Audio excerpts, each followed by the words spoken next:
السلام علیکم ورحمۃ اللہ وبرکاتہ۔ اعوذ باللہ السمیع العلیم من الشیطان الرجیم من حمزہ ونفخہ ونفثہ۔ بسم اللہ الرحمن الرحیم۔ وانزلنا من السماء ماء بقدر فاسکناہ فی الارض وانا علی ذہاب بہ لقادرون۔ فانشأنا لکم بہ جنات من نخیل واعناب لکم فیہا فواکہ کثیرۃ ومنہا تأکلون وشجرۃ تخرج من طور سیناء تنبت بالدہن وصبغ للآکلین وإن لکم فی الانعام لعبرۃ نسقیکم مما فی بطونہا ولکم فیہا منافع کثیرۃ ومنہا تأکلون وعلیہا وعلی الفلک تحملون۔ تمام قسم کی تعریفیں، ہر طرح کی بڑائی، بزرگی، عظمت اور کبریائی رب العالمین کے لیے لائق و زبا ہے کہ رمضان جیسے اس مبارک مہینے میں جہاں پہ اللہ تبارک و تعالیٰ کی رحمتوں کی بارش ہو رہی ہے، جہاں پر اللہ تبارک و تعالیٰ نے اجر و ثواب کے دہانے کو کھول دیا ہے، جہاں پر اللہ تبارک و تعالیٰ نے رحمت و برکت کے بارش کو کمپلیٹلی برسا دیا ہے، جہاں پر اللہ تبارک و تعالیٰ نے جس مہینے میں شرکش شیاطین کو جکڑ دیا ہے اور ہمارے لیے نیکیوں کی راہوں کو آسان فرما دیا ہے، اس مبارک مہینے میں اللہ تبارک و تعالیٰ نے ہم لوگوں کو صحت و تندرستی سے نوازا ہے۔ اس پر اللہ تبارک و تعالیٰ کا بے حد اور بے انتہا شکر ہے اور ہمارے اوپر اللہ کا بڑا احسان ہے۔ اس لیے ہم اللہ کی تعریف بیان کرتے ہیں، اللہ تبارک و تعالیٰ سے ہی اپنے گناہوں کی مغفرت طلب کرتے ہیں اور رب العالمین کے بارگاہ میں ہی سر بسجود ہوتے ہیں، اس کے علاوہ کسی کے سامنے نہیں جھکتے۔ محترم سامعین کرام، ابھی ہم نے آپ کے سامنے قرآن کریم سورۃ المومنون سورہ نمبر 23 اور اسی سے آیت نمبر 18 سے لے کر کے 22 تک چند آیات آپ کے سامنے تلاوت کی ہے۔ سب سے پہلے ایک بات سمجھ لیجئے کہ اللہ تبارک و تعالیٰ نے ہم انسانوں پر جو نعمتیں نازل فرمائی ہیں اور جن نعمتوں سے ہم کو نوازا ہے اس دنیا میں، ان نعمتوں کو اگر ہم گننا بھی چاہے تو نہیں گن سکتے ہیں۔ یہ پورے کائنات کو، پوری سرزمین کو، پوری دنیا کو اللہ تبارک و تعالیٰ نے ہم لوگوں کے لیے ہی بسایا ہے۔ یہاں پر جو ہر طرح کی چیزوں کو اللہ نے پیدا فرمایا وہ ہمارے لیے ہی پیدا فرمایا ہے۔ آج اگرچہ ہم لوگ آرٹیفیشیل ہو گئے ہیں، وگرنہ اسی زمین میں اللہ تبارک و تعالیٰ نے ایسی ایسی چیزیں اور اسی مٹی کو اللہ تبارک و تعالیٰ نے اسی انداز میں بنایا ہے کہ ہم اپنی زندگی کی تمام ضرورتوں کو صرف مٹی سے ہی پورا کر لیں۔ محترم سامعین کرام، اللہ تبارک و تعالیٰ نے جو نعمتیں ہم لوگوں کے اوپر نازل فرمائی ہے، جو نعمتیں اللہ تبارک و تعالیٰ نے ہم لوگوں کو عنایت فرمائی ہے، انہی نعمتوں کے ضمن میں اللہ تبارک و تعالیٰ یہاں پر فرما رہا ہے۔ اللہ نے فرمایا وَأَنزَلْنَا مِنَ السَّمَاءِ مَاءً بِقَدَرٍ، اور ہم نے آسمان سے ایک اندازے کے مطابق بارش برسایا۔ اندازے کے مطابق اللہ کیا بارش کی کمی ہے؟ کیا پانی کی کمی ہے؟ کیا اگر اللہ تبارک و تعالیٰ بارش کو بالکل چھوڑ دے تو ہم لوگ بچ پائیں گے؟ دنیا بچ پائے گی؟ نہیں بچ پائے گی۔ تو جتنا پانی چاہیے اللہ تبارک و تعالیٰ نے اتنا برسایا۔ اس کا مطلب یہی ہے کہ جتنا پانی انسان کو چاہیے اللہ تبارک و تعالیٰ نے اتنا ہی برسایا۔ ایک دم سے نہیں برسا دیا کہ پوری آبادی تباہ و برباد ہو جائے، اور بالکل ہی اللہ تبارک و تعالیٰ نے کم نہیں برسایا کہ بس نہیں آئے، بلکہ اللہ تبارک و تعالیٰ نے اس قدر بارش برسایا جس سے زمین بھی سرسبز و شاداب ہو جائے۔ اللہ تبارک و تعالیٰ نے اس قدر بارش برسایا کہ پیڑ پودوں کو بھی اس کی ضرورت پوری ہو جائے۔ اللہ تبارک و تعالیٰ نے بارش اس طرح سے اتنا برسایا کہ انسان بھی اس سے پی لے، اور اللہ تبارک و تعالیٰ نے بارش اس قدر برسایا کہ اس سے دوسری چیزوں کو بھی، مویشی اور جانوروں کو بھی پانی مل جائے۔ ابھی لوگ کہتے ہیں نا کہ پانی کم ہو جائے گا اتنا سال آنے کے بعد، کہتے ہیں نا لوگ، یہ ان کی اپنی سوچ ہے، بس یہ ان کی اپنی سوچ ہے، اور انسان کی جو اپنی سوچ ہوتی ہے وہ سچ نہیں ہوتی، جھوٹ ہوتی ہے۔ وہ انسان کی جو سوچ ہوتی ہے وہ جھوٹ ہوتی ہے۔ اللہ تبارک و تعالیٰ کے تو بارگاہ میں کسی چیز کی کمی نہیں ہے، اور اللہ نے اندازے کے مطابق بارش برسایا۔ اگر کسی زمین کو کھیتی والی زمین ہے اور بہت ہی سرسبز و شاداب زمین ہے، وہاں سے کھیتی ہو سکتی ہے، لیکن اگر اس زمین پر موسلادھار بارش برسے تو وہاں کی زمین بہہ کر کے چلی جائے۔ اللہ تبارک و تعالیٰ وہاں پر پانی کا دوسرا نظام بنا دیا ہے۔ فار ایگزامپل، حافظ ابن کثیر رحمۃ اللہ علیہ نے مصر کی سرزمین کے بارے میں ابن کثیر کے اندر بیان فرمایا۔ مصر کی سرزمین جو کہ بالکل بنجر اور ریتیلی زمین ہے، اب وہاں پانی کا انتظام اللہ نے کیسے کیا؟ دریائے نیل کو بنا دیا۔ اب جو دریائے نیل ہے وہ ملک حبشہ سے پانی لے کر کے آتا ہے، اور پانی کے ساتھ لال مٹی بھی آتی ہے۔ ابھی لال مٹی دیکھتے ہیں نا، ہمارے کرناٹکا کے اندر ہی بہت ساری جگہوں پر لال مٹی ہے. یہ جو پورا علاقہ ہے یہاں سے پورا بیلٹ لال مٹی کا ہے. پھر آپ ہبلی دھاڑوار کے اندر چلے جائیں تو وہاں پر کالی مٹی ملے گی، آپ کو کالی مٹی ملے گی. یا ادھر آپ چلے جائیں کارواڑ کے اندر، وہاں پر آپ کو لال مٹی ملے گی. پورے بیلٹ کے اندر آپ کو لال مٹی ہی ملے گی. تو جو مصر کی سرزمین بالکل بنجر ہے، ریتیلی ہے، اس کے لیے اللہ تبارک و تعالیٰ نے پانی کا نظام آسمان سے نہیں کیا بلکہ دریائے نیل کو بنا دیا. اب وہ دریائے نیل برسات کے زمانے میں ملک حبشہ سے پانی بھی لے کر کے آتا ہے اور ساتھ میں وہاں سے لال مٹی بھی ساتھ میں پانی کے آتا ہے. اور وہی لال مٹی جب مصر کے اندر آتا ہے تو وہی ندی اس لال مٹی کو پورے سرزمین پہ پھیلا بھی دیتی ہے. حافظ ابن کثیر فرما رہے ہیں پھیلا بھی دیتی ہے اور وہ پانی اس پورے زمین کو سیراب بھی کر دیتی ہے اور اس سے انسان کھیتی کر لیتا ہے. اللہ تبارک و تعالیٰ نے اسی بات کو یہاں پر بیان فرمایا وَأَنزَلْنَا مِنَ السَّمَاءِ مَاءً بِقَدَرٍ، اور ہم نے آسمان سے ضرورت کے مطابق پانی برسایا. آگے مزید فرمایا فَأَسْكَنَّاهُ فِي الْأَرْضِ، اور اس پانی کو زمین پہ کھڑایا، رکا، تاکہ زمین اس کو جذب کرے. اور زمین جب اس کو جذب کرے تو دانے، بیج، کھجور کی گٹھلی، یہ سب اس پانی کو پینے کے لائق ہو جائے اور پھر وہ سرسبز و شاداب بن کر کے بہترین قسم کے پودے اور درخت بن کر کے نکلے. اللہ تبارک و تعالیٰ نے فرمایا، یہ اللہ تبارک و تعالیٰ کی نعمتوں میں سے ایک نعمت ہے کہ اللہ نے فرمایا کہ ہم نے آسمان سے اندازے کے حساب سے بارش برسایا. فَأَسْكَنَّاهُ فِي الْأَرْضِ، اور اس پانی کو زمین کے اندر کھڑایا، روکا. اور آگے اللہ نے فرمایا وَإِنَّا عَلَى ذَهَابٍ بِهِ لَقَادِرُونَ، اور اس پانی کو ہم لے جانے پر بھی قادر ہیں. ہم جب چاہے اس پانی کو لے کے چلے جائیں. ابھی بورویل کرتے ہیں نا، پانی مل جاتا ہے. لوگ کہتے ہیں کہ 80 پہ پانی مل گیا، لوگ کہتے ہیں کہ 200 پہ پانی مل گیا، لوگ کہتے ہیں کہ نہیں تھوڑا سا اور اندر گیا. اللہ تبارک و تعالیٰ نے اسی قرآن کریم کے اندر بیان فرمایا ہے کہ اگر اللہ تبارک و تعالیٰ چاہے تو پانی کے لیئر کو زمین کے اتنا اندر کر دے کہ تم پانی نہیں لے سکو. وَإِنَّا عَلَى ذَهَابٍ بِهِ لَقَادِرُونَ، اگر اللہ تبارک و تعالیٰ چاہے تو بارش ہی نہیں برسائے، کون کیا کر لے گا اللہ تبارک و تعالیٰ؟ سوائے رونے پیٹنے کے کوئی دوسرا کام نہیں رہے گا. اگر اللہ تبارک و تعالیٰ چاہے تو بارش کو برسائے ضرور، لیکن زمین کو اللہ تبارک و تعالیٰ ایسا بنا دے کہ اس بارش کے پانی کو زمین لے ہی نہیں، جذب ہی نہیں کرے. تو کیا ہوگا؟ پانی صرف زمین کے سطح پر بہے گا، اس سے انسان کو کچھ بھی فائدہ ہونے والا نہیں ہے. اللہ تبارک و تعالیٰ اگر چاہے تو آسمان سے جو بارش برساتا ہے اس پانی کو، اس بارش کے پانی کو اللہ تبارک و تعالیٰ کڑوا کسیلا بنا دے، جس کو انسان بھی نہیں پی سکے اور اس سے اپنے کھیتیوں کو بھی پانی نہیں پٹا سکے. اور اگر اللہ تبارک و تعالیٰ چاہے تو پانی کو اتنا نیچے کر دے کہ انسان پانی نہیں لے سکے. لیکن اللہ تبارک و تعالیٰ کا کرم ہے، لطف ہے کہ اللہ تبارک و تعالیٰ تمام ترین قدرتوں کے باوجود انسان کے اوپر، جانوروں کے اوپر، زمینوں کے اوپر رحم و کرم کرتے ہوئے، لطف و مہربانی کرتے ہوئے آسمان سے بالکل میٹھا، صاف، شفاف اور بہترین قسم کا پانی اللہ تبارک و تعالیٰ نازل فرماتا ہے، جو انسان خود بھی پیتا ہے، اپنے مویشی اور جانوروں کو بھی پلاتا ہے. اور وہی پانی زمین جذب کرتی ہے، جس سے زمین سرسبز و شاداب ہو جاتی ہے، اور پھر اسی پانی سے نہا کر کے انسان بالکل نظافت اور طہارت اور پاکیزگی حاصل کر لیتا ہے. اللہ تبارک و تعالیٰ کے اوپر، اللہ تبارک و تعالیٰ کا لاکھوں اور کروڑوں احسان ہے ہمارے اوپر. اسی بات کو اللہ تبارک و تعالیٰ نے فرمایا کہ ہم نے آسمان سے اندازے کے مطابق بارش برسایا اور اس کو زمین کے اندر روک کر کے رکھا، اور اگر ہم چاہتے تو ہم اس کو لے جانے پر بھی قادر ہیں. سامعین کرام، اس کے بعد اللہ تبارک و تعالیٰ نے آگے مزید فرمایا فَأَنشَأْنَا لَكُمْ بِهِ جَنَّاتٍ مِّن نَخِيلٍ وَأَعْنَابٍ، پھر ہم نے اس پانی کے ذریعے سے تمہارے لیے کھجوروں اور انگوروں کے باغات پیدا کیے. ابھی کھجوروں کے اور انگوروں کے باغات اللہ تبارک و تعالیٰ بارش برسایا، بارش کے پانی کو زمین نے جذب کیا، اس سے کھجوروں اور انگوروں کے باغات اللہ تبارک و تعالیٰ نے پیدا فرمایا. یہاں پر کھجوروں اور انگوروں کے باغات کیوں کہا؟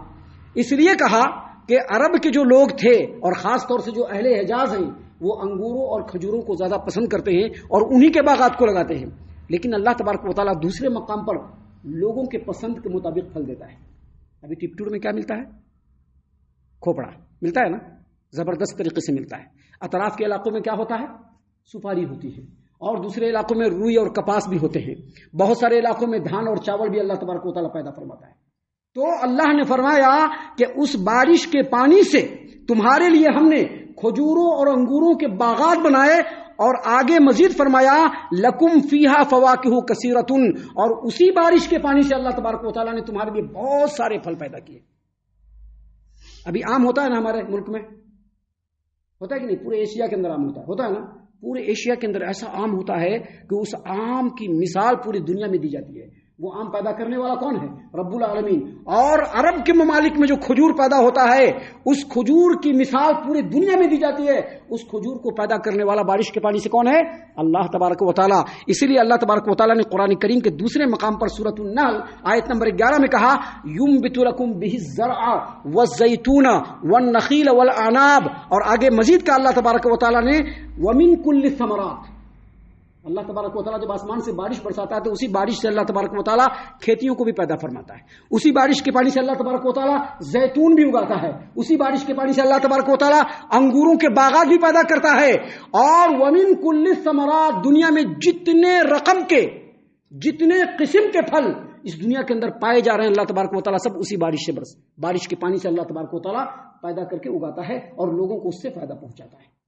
اللہ نے مزید فرمایا وہ منہا تاکلون، اس میں سے تم کھاتے بھی ہو. یعنی پھل کو لگاتے بھی ہو، جب پھل بڑھتا ہے تو اس کو دیکھ کر کے خوش بھی ہوتے ہو، اس کے خوشنما منظر سے تمہارا دل مطمئن ہوتا ہے، اور جب وہ پک جاتا ہے تو اس کو تم کھا کر کے بھی اللہ کی نعمتوں سے شاد کام ہوتے ہو. اتنا رحم کون کرنے والا ہے؟ اتنی نعمت کون عطا کرنے والا ہے؟ آگے اللہ تبارک و تعالیٰ نے مزید فرمایا وَشَجَرَةً تَخْرُجُ مِن طُورِ سِينَاءَ، اور وہ پیڑ بھی پیدا ہوتا ہے. وَشَجَرَةً تَخْرُجُ مِن طُورِ سِينَاءَ، اور وہ پیڑ بھی ہے جو طور سینین پر نکلتا ہے. طور سینین، پیڑ سے مراد یہاں پر زیتون ہے. پیڑ سے مراد کہاں پر؟ زیتون. اور طور سینین، طور کا مطلب اصل میں ہوتا ہے پہاڑ. بعض علماء کرام نے کہا ہے کہ طور کہتے ہیں ایسے پہاڑ کو جس پہاڑ کے اوپر ہریالی ہو، جھاڑ ہو، پیڑ پودے ہو. اور جس پہاڑ پر جھاڑ اور پیڑ پودے نہ ہو وہ پہاڑ جبل کہلاتا ہے. کیا کہلاتا ہے؟ جبل. جبل نور ہے نا، جبل رحمت ہے نا، دیکھا ہے نا جبل رحمت، اس پر دیکھیں گے پیڑ پودے نہیں ہیں. تو بعض اہل علم نے کہا کہ طور اس پہاڑ کو کہتے ہیں جس پہاڑ کے اوپر جھاڑ ہو، پیڑ ہو، پودے ہو، ہریالی ہو. اور جس پہاڑ کے اوپر جھاڑ، پیڑ پودے، ہریالی نہ ہو تو اس پہاڑ کو جبل کہا جاتا ہے. یہاں پر اللہ تبارک و تعالیٰ نے فرمایا وَشَجَرَةً تَخْرُجُ مِن طُورِ سِينَاءَ، اور وہ درخت جو طور سینا پر نکلتا ہے. طور سینا سے مراد وہی طور سینین ہے، وہی پہاڑ ہے جس پہاڑ پر اللہ تبارک و تعالیٰ نے اپنے کلیم موسیٰ کلیم اللہ علیہ الصلاۃ والسلام کو ہم کلامی کا شرف بخشا، وہاں بلایا اور ان سے بات کیا. یہ وہی طور سینین پہاڑ ہے. اللہ تبارک و تعالیٰ نے فرمایا وَشَجَرَةً تَخْرُجُ مِن طُورِ سِينَاءَ، اور درخت جو زیتون ہے طور سینا کی زمین میں پیدا ہوتا ہے. تَنبُتُ بِالدُّهْنِ وَالصِّبْغِ لِلْآكِلِينَ، اللہ نے فرمایا کہ اس پیڑ سے یعنی زیتون کے پیڑ سے وہ پھل پیدا ہوتا ہے جس سے تیل بھی نکلتا ہے اور کھانے والوں کے لیے سالن بھی نکلتا ہے. ابھی زیتون کا جو درخت ہوتا ہے نا، اس سے جو پھل زیتون پیدا ہوتا ہے، اس زیتون کے پھل سے لوگ تیل بھی نکالتے ہیں، اور اس زیتون کے پھل کو سالن کے طور پر بھی استعمال کیا جاتا ہے. مسند عبد بن حمید کے اندر تفسیر میں، اور اسی طرح سے جامع ترمذی ابواب الاطعمہ کے اندر ایک روایت ہے عمر بن خطاب رضی اللہ عنہ سے.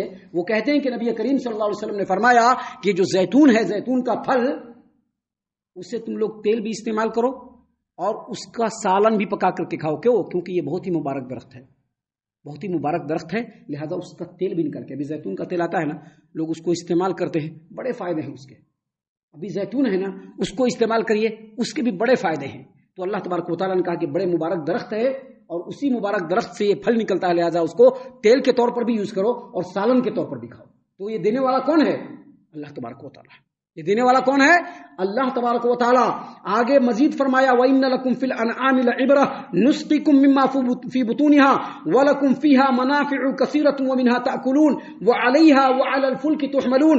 اللہ تبارک و تعالیٰ نے فرمایا کہ یقیناً تمہارے لیے چوپائے جانوروں میں عبرت اور نشانی ہے. کیسے عبرت اور نشانی ہے؟ کہ جو ان کے پیٹوں میں ہیں، جو ان کے پیٹوں میں ہیں، اللہ تبارک و تعالیٰ اس میں سے تم کو پلاتا ہے. اور آگے مزید اللہ تبارک و تعالیٰ نے فرمایا تمہارے لیے ان میں اور بھی بہت سارے فائدے ہیں. ان میں سے بعض کے تم گوشت کو کھاتے ہو اور ان میں سے بعض کے اوپر تم سوار بھی ہوتے ہو، اور اللہ تبارک و تعالیٰ کشتی پر بھی تم کو سوار کرتا ہے. وَعَلَيْهَا وعلی الفلک تحملون، اور ان جانوروں پر بھی تم سواری کرتے ہو اور کشتی پر بھی تم سوار کیے جاتے ہو۔ ابھی دیکھیے جانور ہے نا، ابھی جانور بہت سارے ہیں، ابھی اس میں جو مادہ جانور، فیمیل جانور، گائے، بھینس، بکریاں، اس کے پیٹ کے اندر خون بھی ہوتا ہے اور گوبر بھی ہوتا ہے، خون بھی ہوتا ہے اور گوبر بھی ہوتا ہے۔ اللہ تبارک و تعالیٰ کی قدرت کی کاریگری ہے کہ خون اور گوبر کے بیچ سے بالکل نچوڑ کر کے اللہ تبارک و تعالیٰ صاف و شفاف اور نتھرا ہوا مزیدار دودھ نکلواتا ہے، اور پھر اس دودھ کو ہم پیتے ہیں، استعمال کرتے ہیں، کھاتے ہیں، رقم کی چیزیں بناتے کہ نہیں بناتے ہیں؟ یہ کس کی نعمت کی وجہ سے؟ یہ رب کی نعمت ہے۔ یہ ابھی بہت سارے جانور ہیں جس کو ذبح کر کے اس کا گوشت کتنا لذیذ ہوتا ہے، بکرے کا گوشت دیکھ لیجئے، بیل کا گوشت دیکھ لیجئے، اور بھی دوسرے جانور جو حلال ہیں ان کے گوشت کو لوگ بڑے ہی مزیداری کے ساتھ کھاتے ہیں۔ یہ گوشت دینے والا کون ہے؟ اللہ تبارک و تعالیٰ ہے۔ پھر بہت سارے جانور ہیں جس پر سوار ہو کر کے انسان میلوں میل کا سفر طے کرتا ہے، جیسے گھوڑا اور اونٹ، یہ دینے والا کون ہے؟ اللہ تبارک و تعالیٰ۔ اور اللہ نے کہا کہ اس پر سوار بھی ہوتے ہو اور کشتی پر بھی تم کو سوار کیا جاتا ہے۔ اللہ تعالیٰ نے اسی بات کو قرآن کریم سورہ یاسین آیت نمبر 71، 72، 73 میں کہا، اولم یرو انا خلقنا لہم مما عملت ایدینا انعاما فہم لہا مالکون۔ اللہ نے فرمایا کہ کیا ان لوگوں نے نہیں دیکھا کہ ہم نے اپنے ہاتھوں سے جن چیزوں کو بنایا ہے اس میں وہ جانور بھی ہے جس کے یہ لوگ مالک ہو جاتے ہیں۔ ابھی بکرا خرید کے لایا تھا، مالک کون بنا؟ ہمیں بنے نا۔ دینے والا کون ہے؟ اللہ تبارک و تعالیٰ ہے۔ ابھی بیل خرید کر کے لائے، مالک ہم بن گئے، لیکن دینے والا کون ہے؟ اللہ تبارک و تعالیٰ ہے۔ اللہ نے فرمایا کہ کیا ان لوگوں نے نہیں دیکھا ان چیزوں کو جو ہمارے ہاتھ نے بنایا، ان میں وہ جانور بھی ہے جن کے یہ لوگ مالک بن جاتے ہیں۔ وَذَلَّلْنَا لَهُمْ، اس جانور کو ہم نے ان کے انڈر میں کر دیا۔ آج آپ آدمی کو ذبح کر سکتے ہیں، فوراً دفعہ 302 لگ جائے گا، لگ جائے کہ نہیں لگ جائے گا؟ آدمی کو جیسے ذبح کیجیے گا تو سرکار کی طرف سے دفعہ 302 لگ جائے گا، پھانسی کی سزا ہے کہ نہیں؟ لیکن جانور کو ذبح کرے گا تو کوئی پوچھے گا؟ کوئی نہیں پوچھے گا۔ کیوں؟ کیونکہ اللہ نے اس کو تمہارے انڈر میں کیا ہے۔ یہ لوگوں کا بنایا ہوا قانون نہیں، یہ اللہ تبارک و تعالیٰ کا بنایا ہوا قانون ہے جس سے کوئی بال برابر بھی ادھر ادھر نہیں ہو سکتا ہے۔ کوشش کرنے والے کوشش کرتے ہیں، لیکن جانور آج بھی ذبح ہو رہا ہے کہ نہیں ہو رہا ہے؟ یہ اللہ تبارک و تعالیٰ نے تمہارے انڈر میں کر دیا ہے۔ 2 دن ذرا گوشت نہیں ملے تو بچہ سب کو دیکھ لیے چھٹپٹ شروع، بچوں کو چھوڑ دیجیے، بڑے لوگوں کی بھی حالت خراب ہو جاتی ہے۔ ایک تو بھی پیس ہونا تبھی تو کھانا کھا پائیں گے۔ وہ گوشت دینے والا کون ہے؟ اسی جانور کو اللہ نے تمہارے لیے پیدا کیا اور اس کے تم مالک بن گئے۔ اللہ تبارک و تعالیٰ نے کہا وَذَلَّلْنَا لَهُمْ، ہم نے اس کو لوگوں کے تابع کر دیا۔ فَمِنْهَا رَكُوبُهُمْ، ان میں سے بعض کے اوپر وہ سواری کرتے ہیں، وَمِنْهَا يَأْكُلُونَ، اور بعض کے اوپر وہ لوگ بعض کے گوشت کو وہ لوگ کھاتے ہیں۔ اور آگے مزید فرمایا وَلَهُمْ فِيهَا مَنَافِعُ، اور اس میں بہت سارے فائدے بھی ہیں، وَمَشَارِبُ، اور اس سے دودھ بھی ملتا ہے۔ اور آگے مزید فرمایا افلا یشکرون، یہ لوگ شکر کیوں نہیں ادا کرتے؟ تو ان پوری باتوں کا خلاصہ یہ ہے کہ جو رب العالمین اتنی ساری نعمتوں سے نوازا ہے، ہمارا فرض کیا بنتا ہے کہ نمک حلالی کرنا یا نمک حرامی کرنا؟ نمک حلالی کرنا یا نمک حرامی کرنا؟ نمک حلالی کرنا، اس کے سامنے جھکنا، اس کے حکموں پر چلنا، اس کے بتائے ہوئے طریقے کے مطابق زندگی گزارنا، اس کے بتائے ہوئے طریقے کے مطابق عبادت کرنا، یہ ہمارے اوپر لازم بن جاتا ہے ہمارے شکر ادا کرنے کے لیے۔ ہم اللہ سے دعا کرتے ہیں کہ اللہ تعالی ہم تمام کو ان باتوں کے اوپر خوب غور و فکر اور تدبر کرنے کے ساتھ ساتھ ان باتوں پر عمل کرنے کی بھی توفیق عنایت فرمائے، آمین۔ اللہ تعالی ہم تمام کو صحیح معنوں میں پکا سچا مومن مسلمان بنائے، اللہ اور اس کے رسول صلی اللہ علیہ وسلم کی اطاعت و فرما برداری کرنے والا بنائے، صحابہ کرام رضی اللہ عنہم کے طریقے پر چلنے والا بنائے، جنت الفردوس میں جگہ عطا فرمائے۔ اے اللہ ہم تمام کو جہنم سے پناہ دے، اے رب العالمین ہم تمام کو جہنم سے پناہ دے، اے مالک الملک ہم تمام کو جہنم سے پناہ دے، آمین یا رب العالمین۔ وما علینا الا البلاغ المبین۔